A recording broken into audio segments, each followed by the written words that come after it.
Okay, everyone, we're joined now by Coach Lesley. Open it up to questions.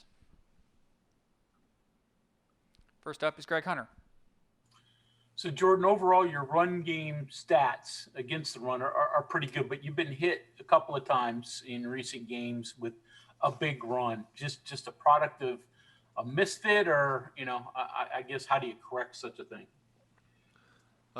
Saturday, the first play was a little bit of both. We misfit one guy, and we missed a crucial tackle that would have made up for the misfit. So that was a little bit of it was a play we hadn't seen from them. So we knew when that happens, you just hope it doesn't hit you for that much. But the missed tackle is where the chunk yardage come from. The misfit, it really would have been a gain of probably 6, 7. But we get it fixed. Then they hit us with another one for I think about 12 or 13 that we hadn't seen later in the second quarter. We got it fixed. And they hit us for one big one on a couple missed tackles. So it was it was a little bit of both. Something and those happen. Those other guys coach too, and they scheme you, and you got to figure it out and fix it wherever it is, and so the rest of it was missed. I think we had 107 yards or 97 in the run game after contact. So something we hadn't done in a while, missed tackles. Cody Nesper. Hey, Jordan. Neil kind of likened Max Duggan to Sam Ehlinger just in terms of, what they can do. So I was wondering, does having played, obviously prepared for Ehlinger last week, does that transition well into this week, preparing for Duggan? Player to player, yeah, they're similar, but it doesn't necessarily translate because the scheme is, if the scheme's different, which it is. TCU is a little bit different, so you still have to, prepare for their scheme, no matter who is running the ball. Now, comparable skill sets to Ehlinger, yes, very similar, but does the plan prepare you for the next week because you have the same type of skill set? Not necessarily, because the scheme may be different. Michael Sussman, we'll go to you. When you're in a tough game like Saturday where the offense is struggling to score, what's your message to your guys as far as keeping them engaged to kind of take the game on their own shoulders in a way? Well, you always that.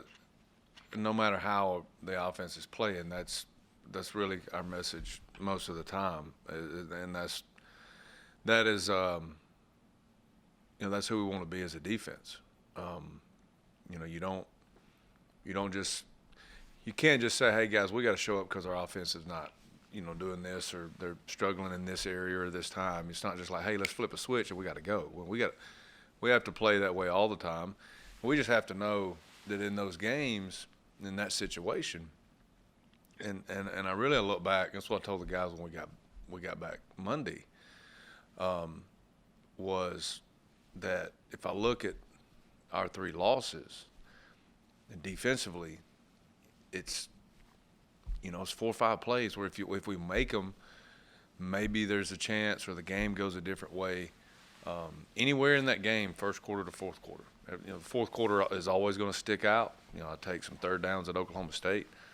I take a red zone play at Texas Tech, and I can take any number of any 2 third downs from the other day on the first drive of the game. That if you make it, so you don't know at that point how the offense is playing. But we had 2 after that big run. We get them to 2 third downs inside the red zone, and we don't make a play. So yes, I understand what you're saying. Hey, you got to understand the flow of the game, and this is what's happening. But we have to. My message to our guys was those 4 or 5 plays that we're lacking in those against really good, the opponents like Texas or Oklahoma State or whoever. We got to figure out how to make those. John Antonic. Curious, I asked Neil this, I'll ask you too. You're in the middle of a 5-game, 5-week stretch And I know you've got to do all your work to get prepared for the TCU game. Is that in the back of your mind when you're dealing with your guys, particularly a young team, going through the grind of a season like this and having those 5 games in a row and all physical, tough games? I mean, yeah. I mean, it's, but everybody's going through the same thing. You know, or do you think about it? Do you have to? I don't know about 5 in a row. I think you're the only team that's got 5 games in 5 straight weeks. Yeah, I mean, 4 in a row, 5 in a row. I mean, it's, yeah. I mean, you have to look at it and say, okay, maybe there's things in this area of practice, or maybe there's things that we normally would do on a Tuesday or Wednesday that we may need to look at doing different. Yeah, those are things that you think about and you adjust as you go, just depending on how your roster handles, that 5-game stretch. But I mean, it's, that's just that's just football. Mike Kazaza? Hey, Jordan. A couple of years ago, Patterson kind of reinvented his offense and brought in Meacham and Cumbie, and you're figuring it's air raid, and all that stuff. They run the ball way more than they pass it, and they're generally pretty effective with it. I understand that has a lot to do with Duggan, but anything distinguishing about their running game that explains their numbers, but maybe also their usage? I think they're just as good as anybody that we've seen up to this point, with depth at running back. And I thought Texas was really good depth at running back, even though the starter was out. Number 2 and number 5 were both extremely talented. And these guys this week, 24 is talented, 6 is talented. They run the ball with 4, the slot receiver who's extremely fast. So they, and then obviously Duggan, he does what he does. So. Yeah, it's I think it's just that's the strength of their football team, as opposed to maybe what it was 3 or 4 years ago. Any other questions for Coach Lesley? I see you, Mike. Go ahead. Going back to the play you hadn't seen from Texas, I think it might have been you or Neil certainly, but talking in the earlier part of the season about the unknown of what teams might be able to add during the season just because of the amount of time lost in the offseason and how much would be just spent trying to get things right. As you're starting to see some teams play 4 or 5 games against conference teams, are you seeing anybody add more stuff, or is that TBD still? As far as you're talking about scheme-wise? Talking about adding to their current schemes?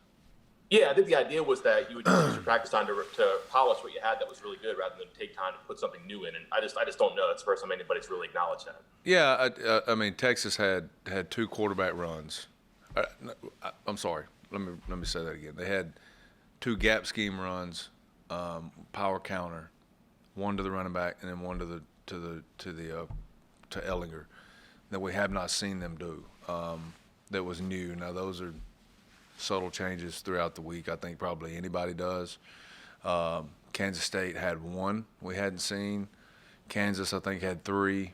I think everybody probably has that ability in their basic offense, or it's just moving pieces no matter how you do it. So variations of they either have that ability in their base offense, or they're having the variation with it. And then, football is pretty copycat anyway. So you see a lot of things that guys in a calendar year, there's usually some type of formation or play that's, kind of a flavor of that year that you see redundantly throughout the year that may be dressed up a number of different ways. And, everybody kind of, piggybacks off each other a little bit sometimes, or at least that's what it looks like on film. So, but you see variations. We'll see something Saturday that we haven't seen.